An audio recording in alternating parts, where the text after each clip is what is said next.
Good morning, everyone, on this, our last Sunday of summer worship. You don't need to change your clocks next week, but you do need to set your alarms, perhaps, a week later. We will not have Sunday school next week, but we will have a potluck after worship. We go back to 10:30. Remember, 10:30? 10:30 worship. And if anyone has been around this place any length of time at all, you know that when you all cook, it's a thing to behold. So we look forward to that, and we have invited Fe Esperanza to come and join us a little early before their worship too. So let's be mindful. I think you should have all received your newsletter. So there's lots of exciting things going on as we kick off a new program year. Bible study begins the week of September 15th, which is also the first day of Sunday school for both children and adults. Bible study will start on the 18th. Feed the Body and Soul, and we're beginning with a series that we're entitling Unity, Liberty, and Love. We even have a Facebook page by that name.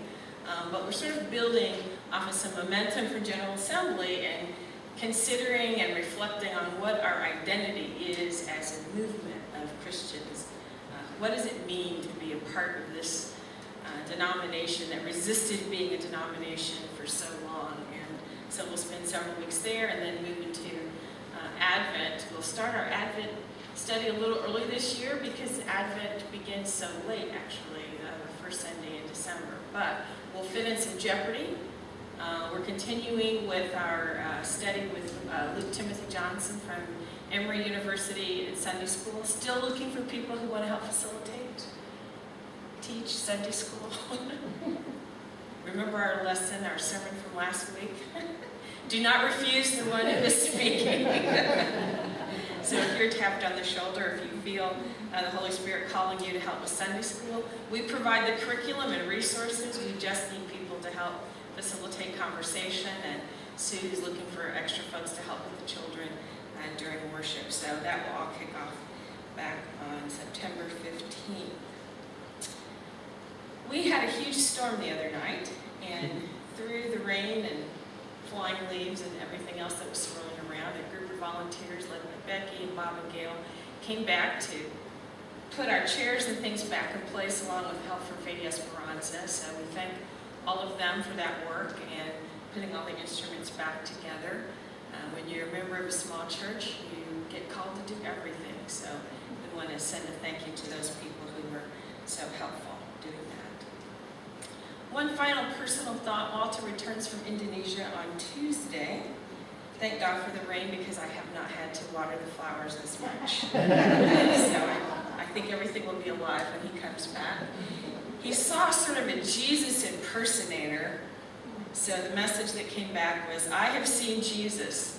And if you know Walter, he fully gave himself over to the drama of that moment. And there's a great picture of him in a very worshipful state. A young man with a sort of a towel over his head. So they've had a great time, and we're praying for their safe return, over 30 hours of travel. So pray for his safe return. I am a child of the 60s and 70s and was in young adulthood in the early 80s, and so the reference to this song may or may not ring for you or resonate for you. In the early 1980s, there was a young guy by the name of Rockwell who released a song called Somebody's Watching Me. I won't try to sing it, but it had famous background vocals by Michael Jackson, the first love of my life, and his older brother Jermaine. And the lyrics were, I always feel like somebody's watching me. Does anybody remember that song? I always feel like somebody's watching me. And the verse said, I'm just an average man with an average life. I work from 9 to 5, and I pay the price. All I want to do is be left alone in my average home. But why do I always feel like I'm in the twilight zone? The point of those lyrics is, I'm just an average person. Why do I always feel like people are watching me and prying into my life? And the song itself had somewhat of a sinister horror flick kind of attitude. But as I was reading the text, and we've been jumping around in Hebrews a little bit, the notion of testimony and people watching us and paying attention to what we're doing and what we're saying and how we're living out this Christian life sort of came to me, and that song came to me as well. And there was a reason I think that song came to me, and it was because of those words. I'm just an average man living an average life. In today's world, we are just peppered with all kinds of security concerns. If you watch cable news networks, you understand the NSA, the National Security Agency, the prying into our emails. Is Google really searching our emails? What kind of privacy settings do we have on Facebook? We're no longer just worried about people tapping our telephones, right, or steaming open our mail. There are security cameras on the streets of cities and suburbs, and the city of Chicago is now going to be putting up traffic cameras near school zones, so that if you go over the 25 posted speed limit, you will get a ticket in the mail. There are surveillance cameras in stores, in restaurants, at the gas station. You really can't go anywhere or do much of anything anymore without someone watching you. And we have varying levels of comfort with that. Some of these situations, such as the internet or Facebook, we intentionally enter into situations and try to keep ourselves and our personal information as private as possible. And for most of us, I think we would identify with Rockwell when we say, I'm just an average person living an average life. Why would anybody want to pay attention to me? I'm in the unique position of being a minister, and having come from a church that's pretty well known in the African American community on the south side of Chicago, I find it really difficult to go in certain places without being identified. I went to get a massage yesterday, and I didn't wear makeup. I was in Orland Park, and I stopped in the Trader Joe's grocery store, and sure enough, there was someone there. Hey, Reverend Terry, Salem, my husband's church, for those of you who aren't familiar. And I just said, hello, how are you? And tried not to engage them because I didn't look the way I normally look. Somebody is really always watching us, and you don't have to be a member afraid of someone who knows that you're a minister catching you without makeup in the grocery store. Most of us do try to live normal, private lives. Most of us are not trying to be on public venues of communication. Most of us would really rather that the personal details of our lives are kept secret. We don't want to be celebrities. We don't want to be athletes and celebrities who claim on one hand that they don't want to be role models, and yet tweet and Facebook and have publicists who publicize their every action. I'm just an average person. Why would anybody pay attention to me? Well, the Faith Hall of Fame that we've been looking at for several weeks now is quite legendary in Hebrews. And in general, we hear the names, as Barb read, of those people who exhibit faith in God's promises despite the odds. And most famously, that chapter ends with the notion that these people had faith and never really lived to see the promise being fulfilled, because the promise was actually not fulfilled until the coming of Jesus Christ, who reconciled all creation to himself.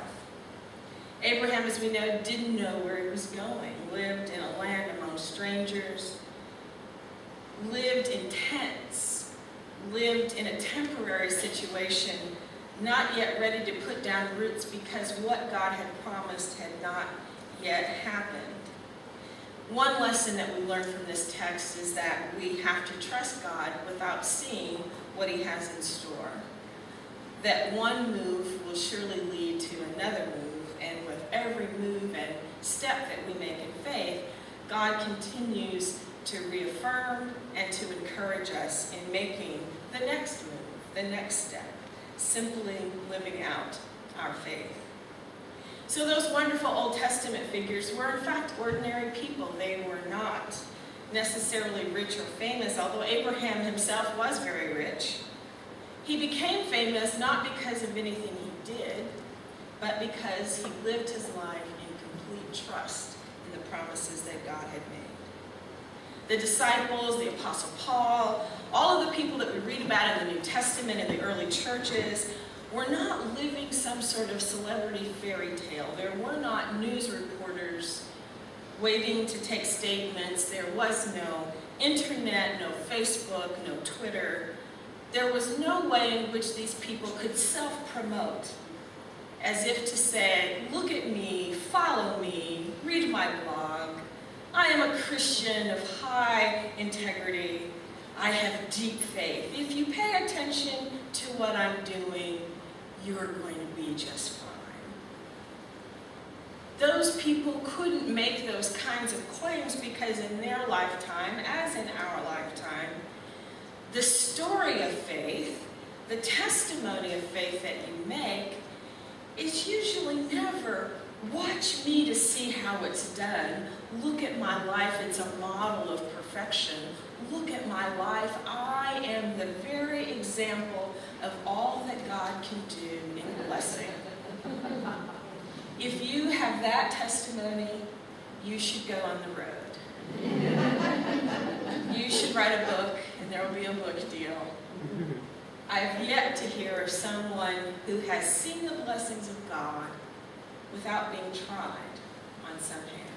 It's simply the human condition. We are not in heaven yet. If I were to interview you, though, I'm sure you would have lots of stories of people who never wrote a book, people who probably are not on Facebook or Twitter, people whom no one else really knows about, but people whom you've observed and talked to and learned from during your lifetime, who were the Abrahams, Isaacs, Jacobs, maybe even some Rahabs, maybe some Peter, Andrew, John, Paul.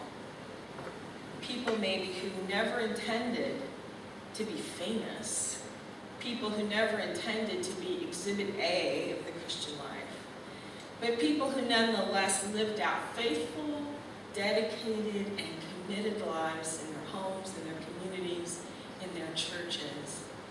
And when we remember our childhood or that period of our adulthood when these people were in our orbit, we remember their faith. We remember that they perhaps persevered despite scarce financial resources.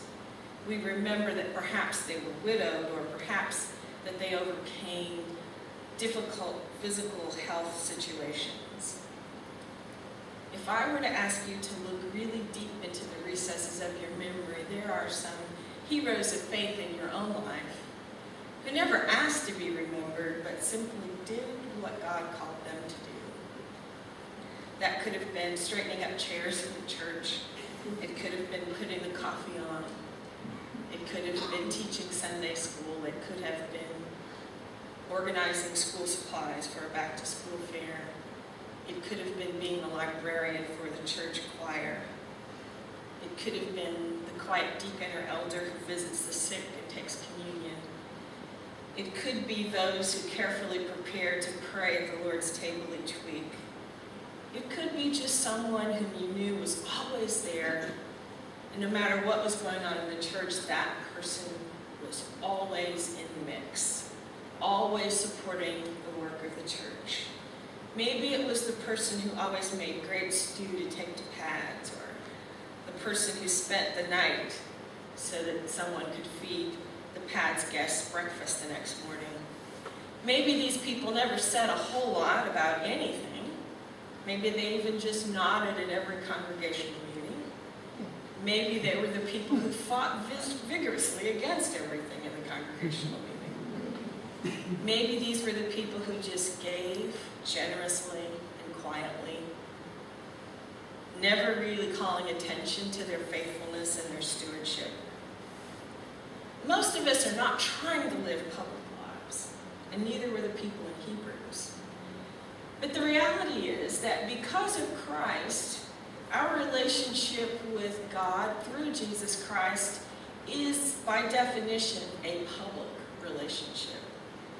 No longer do other people make application to God for forgiveness on our behalf.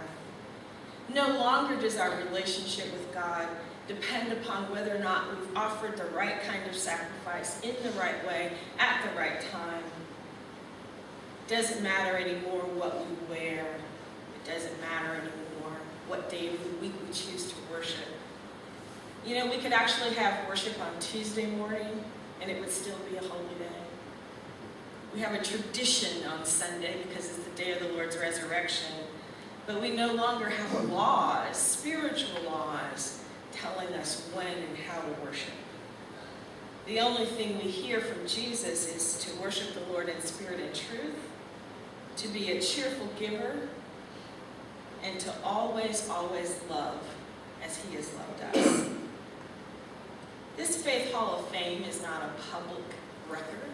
It's a record that we have because we are Christians, and it's a record that was written by a Jewish writer who wanted to remind his own people that the very God of Abraham, Isaac, and Jacob, those special heroes of faith who trusted in this powerful God, did not die in vain, and they did not die without hope, although they did die before the promise of Jesus Christ came.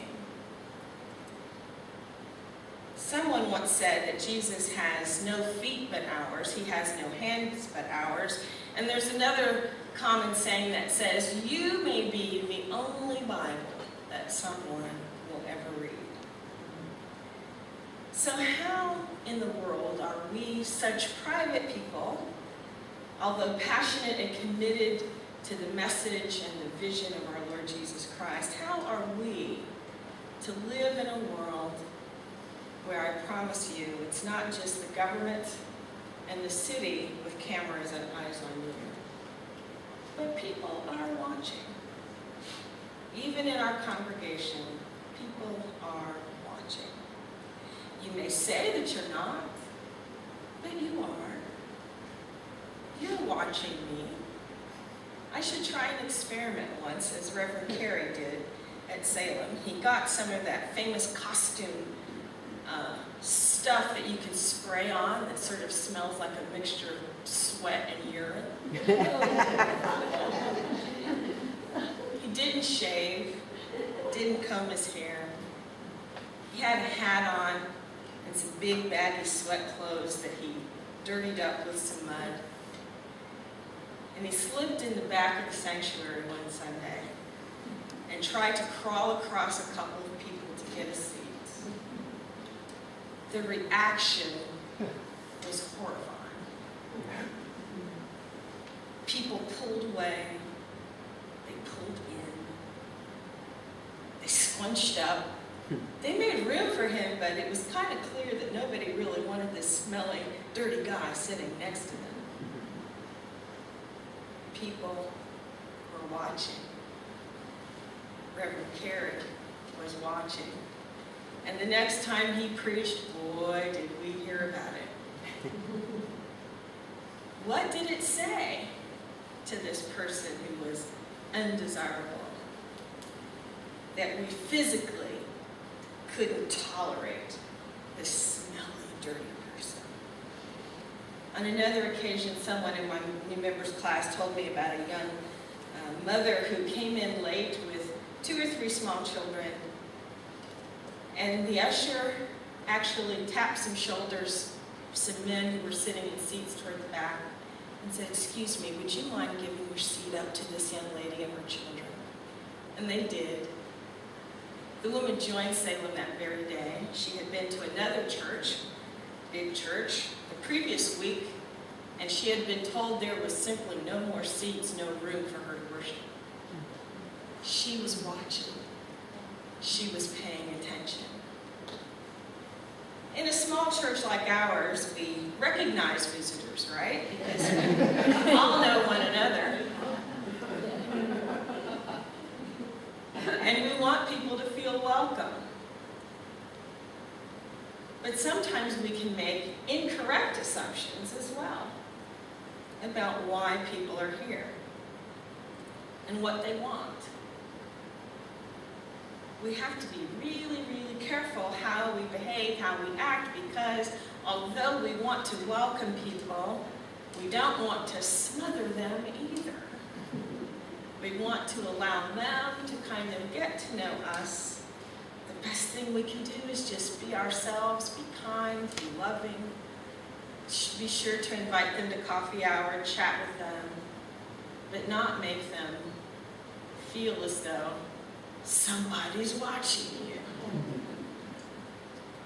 No matter where we are, no matter what we do, if people know that you have an affiliation with the church, with this church or the broader Church of Jesus Christ, people are watching you. People on your job, people in your neighborhood. We have people in our church who have established relationships with businesses because they've solicited donations for one project or another. I would imagine that Jim Claffey has to be careful how he enters certain stores. Tries to be congenial and friendly. Sue has worked really hard building a relationship with Walgreens. She probably can't go into her local Walgreens and have a fit because she gets poor service from the cashier. That wouldn't serve her purpose, our purpose, or God's purpose for someone known to be a Christian to exhibit behavior that is not Christ-like. We have many Christians in our country and our society who claim a connection with Jesus Christ, and yet the rhetoric that they speak is hateful, judgmental, divisive. We have a long way to go because there are people who call themselves Christians who have damaged the cause of Christ and damaged people. There are churches who have hurt people so much that they've left. I remember hearing from my husband about his stringent upbringing in a very conservative Pentecostal church and how painful that was. No movies, no contemporary music. Sisters couldn't wear pants to school, although they found a way to do that. Don't tell Mother Owens. When you crush and judge and condemn, we hurt, we maim, and in some ways we can even kill spirits. Our world has to be so much more careful about how we speak about God, which is one of the reasons that we've started our page, Unity, Liberty, and Love, because we want there to be some space out there that's loving and compassionate and not judgmental. We want people to know, for example, on Wednesday night when they come, that we're not watching to hear whether or not they espouse the right dogma or doctrine and feed the body and soul. We just care that they come. We just care that they're willing to dialogue with us about the things of God. No matter where we are, we cannot avoid the fact that we are the presence of Christ, not only in this community, but sometimes even around the world. I think about Walter and his choir being in Indonesia and all the different places they go. People know, well, that's a gospel choir, a Christian choir. So they can't just act however they want to act in the hotels or on the airplanes or anywhere else. They have to be kind because Christ has taught us to be kind. We have to be loving and patient because Christ has taught us to be patient. And we have to really do as they've done. And many of us will never go around the world in the name of Christ, but we may send money and supplies and camping fees to Belarus. We may contribute to Week of Compassion to help support tragedies and disasters and people in need, not only around the country, but around the world. There may be ways in which we can touch others. It's important that we are visible at PADS and at the fair and maybe even volunteering at Love Christian Clearinghouse. It's important that the people of God are seen to be doing the things of God. But it's just as important that they are seen and known to be doing those things in love. We're not famous. We never will be, probably. But we are, hopefully, who we say we want to be. And that's the presence of Christ in our community. If this is to be true, we're going to have to get used to the fact that somebody really is watching us, even though we're just ordinary people trying to serve an extraordinary God. Remember, it's not you that they'll make a decision about. It's Him. And I sure don't want to do anything to block someone's blessing. That because I was in a bad mood, or because I didn't open myself or extend myself far enough, someone lost that opportunity to make a connection. That someone's heart wasn't lifted in that moment. It's a tough thing, this Christian life. And it's not public in the way we think of it. But it certainly is just as important to always know. Somebody's watching you. And when they do, what will they learn about Jesus? Think about it.